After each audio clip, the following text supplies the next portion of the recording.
খুলনায় আসবো কিন্তু এখানের ফালুদা খাবো না, এটা কখনো হয়ই না। এই ফালুদাটা না খেলে খুলনা আসাটাই আমার কাছে বৃথা মনে হয়। পাশাপাশি আমার নানু বাড়ির কাছে মডেল মসজিদ আছে, কোথায় কোথায় ঘুরতে গিয়েছিলাম, কি কি খেলাম, সম্পূর্ণটা নিয়েই হচ্ছে আজকের ভিডিও। প্রথমে বাড়ি থেকে বেরিয়েই দেখলাম সুন্দর কিউট ফুলগুলো গাছে ধরে রয়েছে, ওখান থেকে একটা নিয়েই ছুটলাম আমার পছন্দের দোকানে, নিউ দাস স্টোর। এই দোকানটা রূপসা থানার কাছদিয়া বাজারে এবং এনার ফালুদা খুবই রিজনেবল প্রাইসে পাওয়া যায়। 120 টাকার একটা পাবেন এবং 150 টাকার একরকম পাবেন। তো আমি আজকে 120 টাকারই নিয়েছিলাম, রেগুলার যেটা নিই। তবে এত পরিমাণ আইটেম দিয়ে এটা রেডি করে, প্রথমেই সাবুদানা, চিনির শিরা, একটা সিরাপ, রুহাবজা দিয়ে রেডি করে রাখলো। দেন হচ্ছে এখানে সব সার্ভ করছে, নিচে বরফ কুচি দিল এবং সাবুদানা সেই মিশ্রণটা দিল। একে একে অনেক প্রকারের আইসক্রিম এখানে অ্যাড করেছে, 4 ধরনের। আসলে আমি এগুলোর নামও বলতে পারছিলাম না, বা কি ফ্লেভার আসলে টেস্ট করে বুঝতে পারছিলাম না। তবে অবশ্যই খুবই মজা। প্রথমটা কি দিয়েছিল বুঝি নাই, পরেরটা ছিল ভ্যানিলা, এটা কি সেটাও বুঝি নাই, বাট লাস্টেরটা হচ্ছে ম্যাঙ্গো ফ্লেভারের।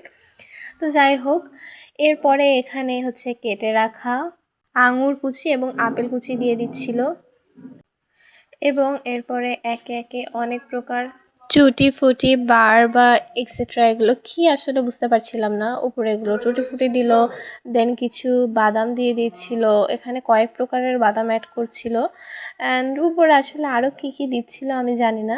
লাস্টে এই জিনিসটা একটু টক মিষ্টি, সো মিষ্টির মধ্যে খেতে ভালোই লাগছিল। দেন হচ্ছে ডার্ক চকলেট গ্রেট করে একটু দিল এবং তারপর আবার বাদাম অ্যাড করলো, অ্যান্ড দেন ফাইনালি রেডি হয়ে গেল আমার সবচেয়ে পছন্দের ফালুদা। এটার পরিমাণ সাধারণ অন্য ফালুদা থেকে আমার কাছে অনেক মনে হয় দুজনে মিলেও এটা ভাগ করে খাওয়া যায়। তো এটা শেষ করে আসার পরে বাইরে এসে বাসার জন্য একটু ছোলা এবং কিছু ভাজা পোড়া আইটেম নিয়ে যাচ্ছিলাম এবং আমাদের নানু বাসার পাশে এই উপজেলার ভেতরে অনেক সুন্দর সুন্দর দৃশ্য দেখতে পাচ্ছিলাম। এখানে কাজ চলছিল, পাশাপাশি এখানে নতুন পার্ক হয়েছে, সব কিছুর মাঝখানে সুন্দর করে হেঁটে হেঁটে যাচ্ছিলাম।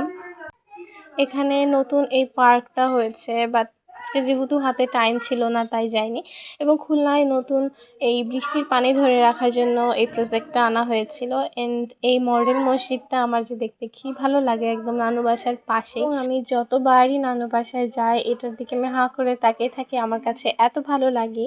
তো আজকের ঘোরাঘুরি এই পর্যন্ত। এরপরে বাসায় চলে গিয়েছিলাম, সন্ধ্যার নাস্তা করছিলাম, কিনে আনা ছোলা দিয়ে মুড়ি মাখিয়ে খাচ্ছিলাম। তো নেক্সট ভিডিওতে আপনাদের দেখাবো কীভাবে ইজিলি রুটি দিয়ে পিৎজার মতন একটা খাবার আইটেম রেডি করে যায়। সো এই পর্যন্তই, আল্লাহ হাফেজ, টাটা।